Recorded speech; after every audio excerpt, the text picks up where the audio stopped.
Buenos dias, Zamboanga. Welcome sa PIA Kapihan na Zamboanga sa SMCT Minpro, hatid ng Philippine Information Agency, Mindanao Communicators Network, SMCT Minpro, eMedia, and MCTV. We are live at PIA Western Mindanao Facebook page and other government agencies' Facebook pages. We are also live at PRO9 Facebook page, the Northern News Flash, 1TV Philippines, ISA TV Channel 17, PCH Cable TV, and other cable televisions po here in Zamboanga City at MCTV and eMedia.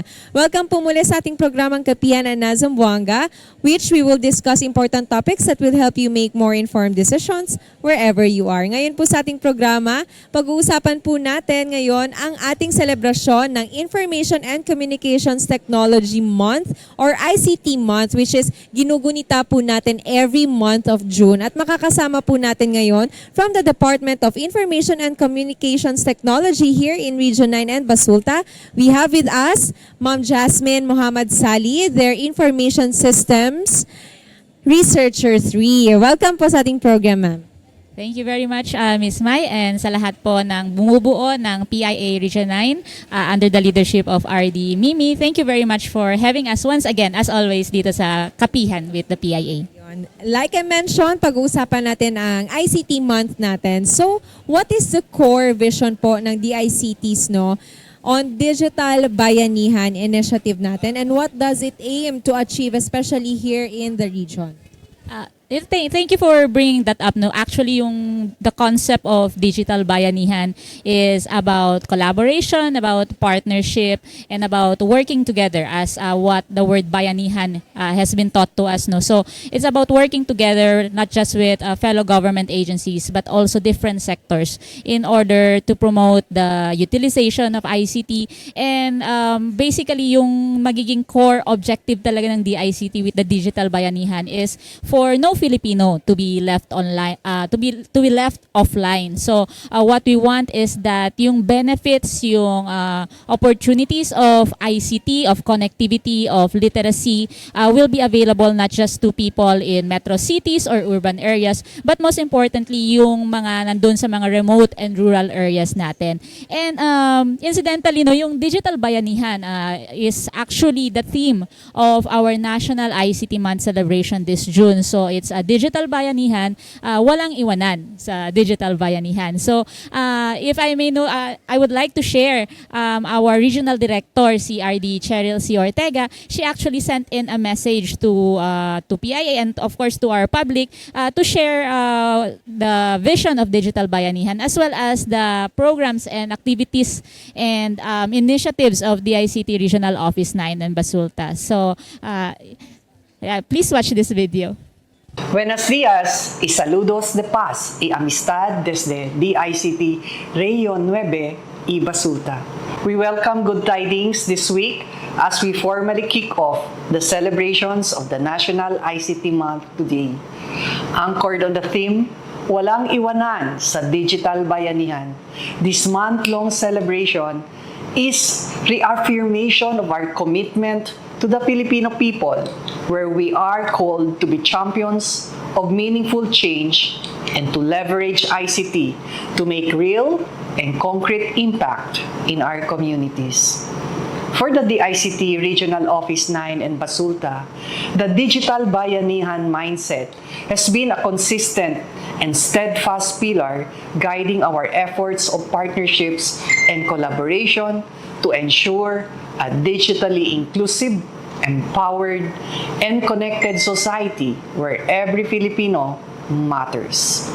This year, we launched our DICT Cares, or the Customer Assistance and Real-Time E-Government Services Help Desk, which is available online and on-site in all our DICT Region 9 Basulta offices every Thursday and as often as deemed necessary.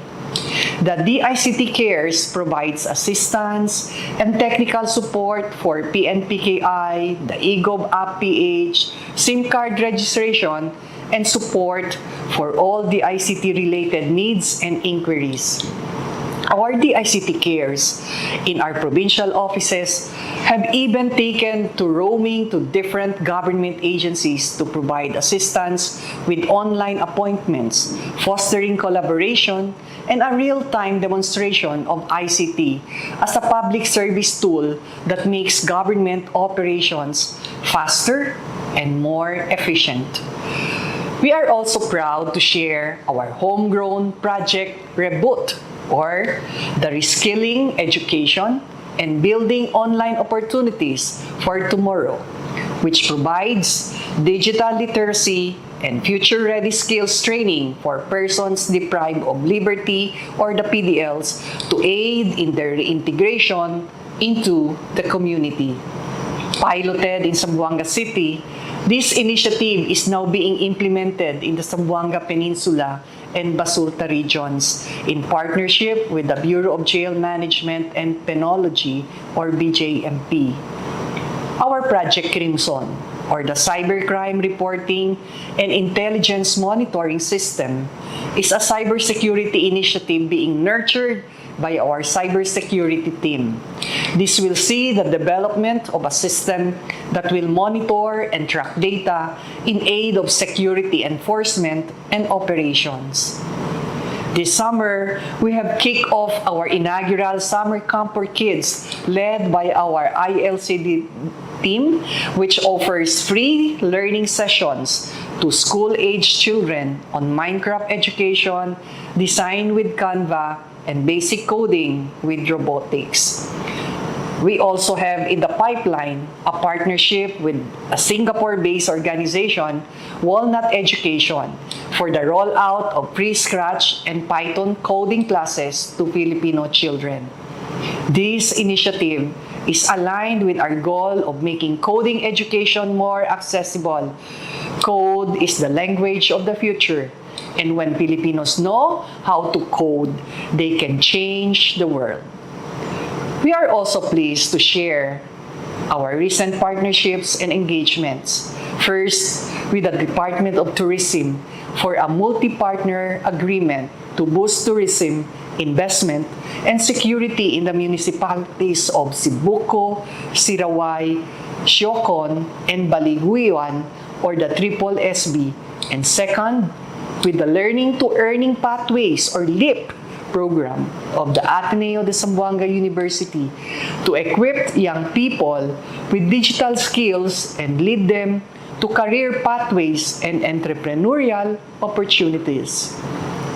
These initiatives are presently in their infancy stages, but promise to bear fruition that will redound to stronger and more amplified ICT impact that is grounded to the needs of our communities. Step by step, milestone by milestone, the impact of our hard work is slowly shining through. As we chart the path forward, we do so with unwavering resolve and a clear purpose: to harness the full power of ICT and to ensure that this is felt and utilized to its utmost advantage by every Filipino. Walang iwanan sa Digital Bayanihan. On behalf of the DICT Regional Office 9 and Basulta, muchísimas gracias and happy National ICT Month to everyone. All right, thank you very much, Director Cheryl Ortega, no, the Regional Director of the ICT Region 9 and Basulta, for the message. So mag-continue na po tayo, no, sa ating mga susunod nating katanungan. Thank you, no, for the message from the Director natin. And yun na overview natin kung ano ba talaga yung ating objective in celebrating our ICT month. Why was the term po, or why was the term bayanihan chosen to describe this digital transformation initiative?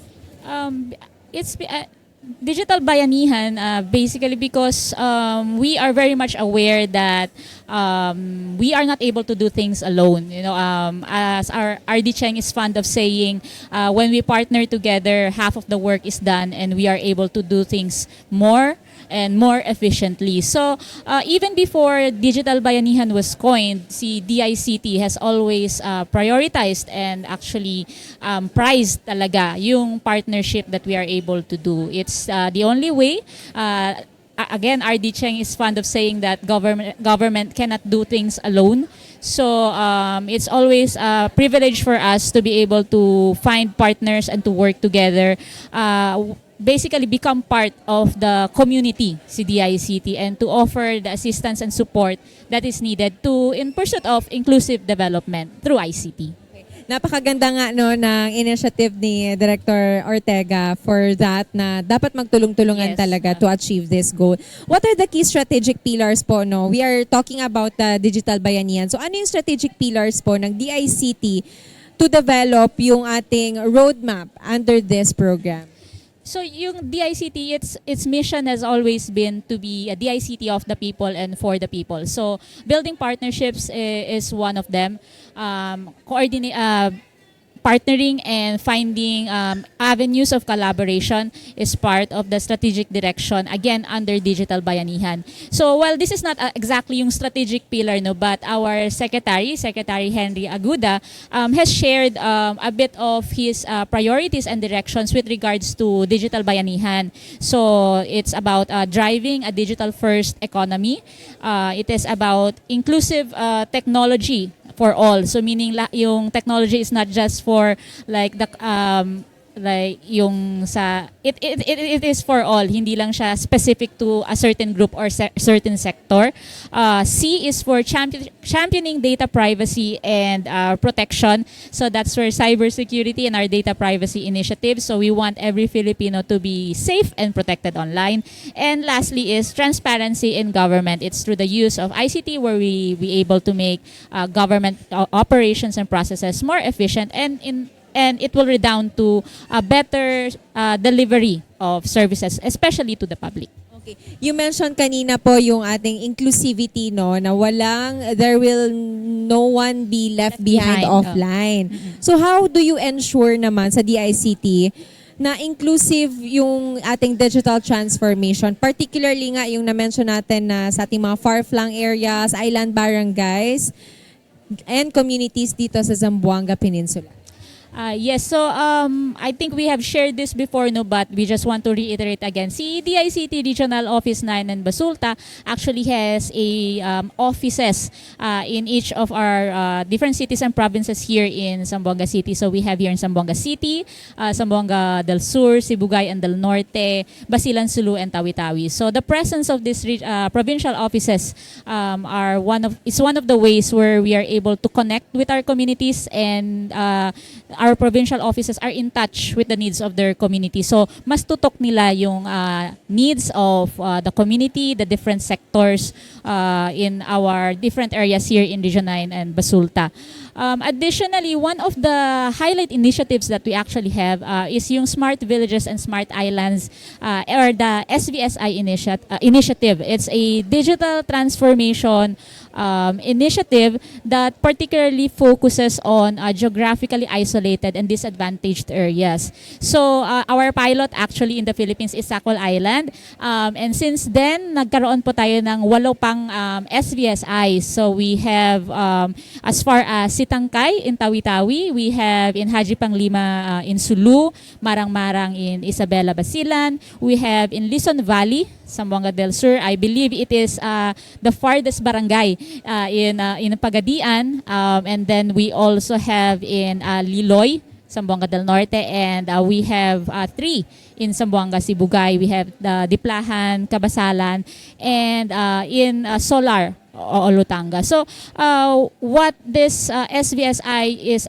these are villages or communities that is connected through the DICT's free Wi-Fi connectivity. So starting with connectivity, nakakapasok yung mga ICT-enabled services. And this way, nagagamit ng community yung ICT according to their needs. For example, in Sitangkay and Haji Panglima, in Sakol, we actually have yung telemedicine platform, which is established through our partnership with MWell, our a private organization partner of the SVSI. So yun, nagagamit nila from the comforts of their own homes. Hindi na sila kailangan mag-travel to mainland cities to get medical attention. So that's just one of the ways where ICT is being used according to the needs of the community, and kasali sila lahat. And since this is partnership with the community itself, so nanggagaling sa kanila yung initiative na ito yung kailangan namin, ito yung mga needs namin. So and that's the ICT comes in with connectivity and other of its different programs on digital literacy, capacity building to supplement yung mga needs nila. So yun, that's the potential and the power of ICT, and we love seeing these examples kung saan nagagamit talaga si ICT for inclusive development and inclusive technology for all. You mentioned, Ma'am Jasmine, about the partnership, no? How important po yung ating partnership with our LGU, or do we also include yung ating mga private sectors? Yes, it's actually a very important part of what we do. As I've said, no, DICT will not be able to reach this many communities without the support of our government partners, government agencies, and even yung ating mga private sector organizations and civil society organizations. So whether it's establishing ICT-enabled services or even just rolling out yung mga digital literacy initiatives, we have partnerships with different organizations po talaga, and it's the success of the ICT is as much as their success, and we are very happy that we have a healthy working relationship here in Region 9 and Basulta. What flagship programs po, no, or projects under the Digital Bayanihan have already been rolled out here in Region 9 or sa Basulta area, and what has been the community response po so far? So we actually, the most recent project initiative that we have is the DICT Cares. It's the Customer Assistance and Real-Time E-Government Services. This was piloted by RD Cheng. Its objective actually is just to bring us closer to the public news. So it's actually held every Thursday. Open po or actually every day of the week naman yan, pero yung specific date talaga, just for the information of everyone, is Thursday, where our team will be ready are on standby. Pwedeng sa provincial offices or sa offices kayo bumisita, or via online, where you can actually ask your questions pag meron kayong inquiries on the different projects, initiatives ng DICT, such as the PNPKI, our eGov PH, and even yung, if you need assistance in booking or setting up appointments with our different government agencies. So lahat ng possible na magagawa namin, this is available through the ICT Care. So we use the technology that we have to provide assistance, and of course to highlight na rin yung different activities namin and the different projects. So that's the set schedule ni DICT Cares. No, you can visit us every Thursday. All the DICT R9 and Basulta is open naman to the public anytime. And additionally, we also just rolled out yung ating Campus Connect. We recognize the importance of youth participation. So this initiative was done through our ICT Industry and Development team in partnership with the different projects and programs of the DICT, where we visited the major campuses here in Zamboanga City. So nakipag-usap kami sa mga students, where we shared, ito yung programs ng DICT, and at the same time, pinakita rin namin na this is the potential careers, this is the potential career paths that you would if should you be interested, and this is how the ICT can help you. So nagkaroon ng meeting of the minds, and we're actually glad. One time while I was there in the office, we were actually visited by students, I think it was from WIMSU. They were asking about our DTC. Yung DTC po kasi namin is a public facility where you can use yung computers and internet for free. So very perfect for students kasi gagawa daw sila ng research, ng kanilang mga capstone projects. So that was made possible through Campus Connect. Doon nila nalaman that there is a facility that caters to their needs. So those things, we are rolling them out in the spirit of Digital Bayanihan. And again, it is part of our desire na maging part si DICT ng community, na malalaman nila that, hey, these services exist, these programs exist, and they can actually use it. That's a very good initiative po na marami pala tayong programs under the Digital Bayanihan. And I'm sure this is one of the DICT's initiative then to address nga yung ating digital divide. Yes. Okay. Yes, it is through by first, it's always about connectivity. So, meron tayong mga free Wi-Fi sites and also the utilization of that set connectivity. Kasi pag may connectivity ka nga pero wala kang phone, wala kang laptop. So, that's something that's being supplemented with our digital transformation centers or yung mga Tech for Ed. And just for the information of everyone, sa Zamboanga Peninsula and Basulta, meron po talagang Tech for Ed si DICT in each of these areas. So, we highly encourage our public to come visit our offices kasi libre po kasi yung paggamit ng computers, ng internet, as of course for their research and education needs. Yun yung nagiging highlight. So if you have researches, you have capstone projects or kailangan yung mag-book ng appointment sa government agencies na kailangan ng online appointment, do come visit us and meron din pong mga trainings doon. So you can always check in with us and our provincial offices. Okay, you already mentioned no yung ating mga training programs. Meron na rin tayo yung mga programs kanina na targeted for youth alone and then meron din tayo for women and senior citizen, I believe. Yes, actually one of the things that we are looking forward to sa National ICT Month is the launching of our DTC in Talon-Talon. So yung Digital Transformation Center natin sa Talon-Talon, this was initiated during the time of ASECTES Camba. And this center actually is more or less na target niya. It wants to be a center to be specifically for women and senior citizens. So we are happy na finally, baka by this June, we will be able to formally launch it. And we are expecting the presence of our Secretary Henry Roel Aguda, and as well as senior executive officials from the DICT Central Office. So that's one thing that we want to see na magagamit yung center specifically to cater to the needs of women and senior citizens. In addition, we do also have some technical programs or a skills training program under our Spark. It's strengthening the Philippine workforce.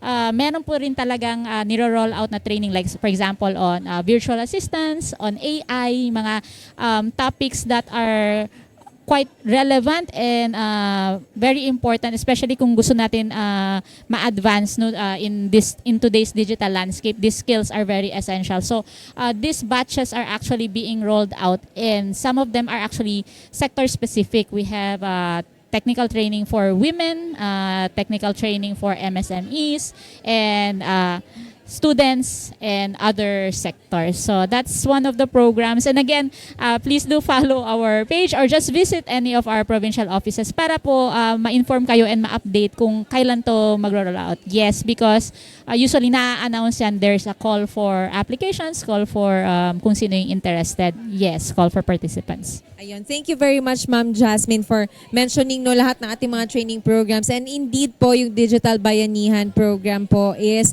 indeed inclusive no Yes. sa lahat po ng ng sektor, hanggang no age limit no, Yes, hanggang senior citizen maaari pa pong Yes. makapag-train under the DICT Yes, programs. because ICT knows no age talaga. Sabi nga ni Secretary, it's a great equalizer. Lahat kasi pantay-pantay with ICT. Okay. Ma'am, ito po, interesting question talaga, no, na with more people going online through Digital Bayanihan, how is DICT ensuring naman yung ating cybersecurity? Kasi ito one concern. Actually, even before na pag-uusapan na natin to, no? But paano yung yung ating cybersecurity awareness? Is it included ba sa ating Digital Bayanihan? And yung safe online practices po natin on the grassroots level, especially talaga yung sa mga urban areas na nagkukulang din tayo ng digital literacy. Yes, cybersecurity is a very a core of the DICT initiatives. No, hindi talaga po yan mawawala because in addition to wanting that no Filipino will be left offline, we also want every Filipino to be safe online. So to be safe and protected online. So on our NCDICT Regional Office 9 in Basulta, there's no let up naman in our cybersecurity and data privacy awareness because we believe that we have to equip yung ating mga residents, the public, with the knowledge and the awareness kung how do they protect themselves online. Kasi magsisimula sa kanila yung cybersecurity. So, through our cybersecurity team, we consistently and regularly conduct cybersecurity and data privacy awareness.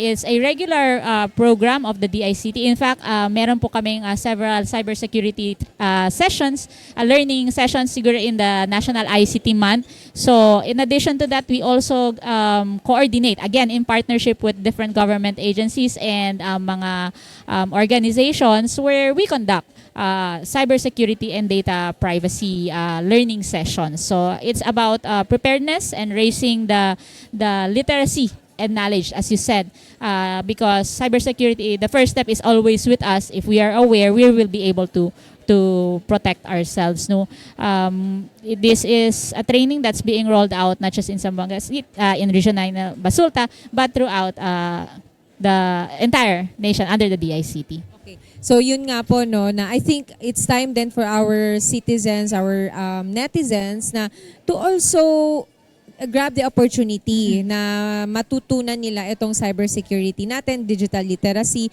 para hindi lang more on para educated din Yes. sila. Hindi lang sila more on going online, Yeah, click ng click, yes. click ng click. So dapat meron din silang mga natututunan. So looking ahead po, Ma'am Jasmine, what can the people of the Region 9 and the Basulta area expect from DICT in the next year or so, because annually we are celebrating yung ating ICT month? How can they actively take part po in Digital Bayanihan, and how do we sustain nga itong mga programs natin? So, good thing you mentioned yung sustainability, no? So, yun, that's where partnerships come in, because if we have the commitment and may stake yung ating public and the different sectors, yung ating mga programs become sustainable. Kasi lahat tayo involved dyan. May bayanihan concept, may collaboration concept, may partnership concept. So, that's how our programs and projects will be sustainable. So, moving forward, we see DICT becoming even more responsive to the needs of the people, especially since yung digital landscape natin is always evolving. So dapat we have to keep up, we have to be one step ahead. And DICT, and we want that to be ahead of the game. And through our programs and initiatives, we want the entire Region 9 and Basulta to be part of that digital bayanihan and that digital transformation journey. So I think I wasn't able to share earlier, actually, no, one of the initiatives nga looking forward that we have or are exploring is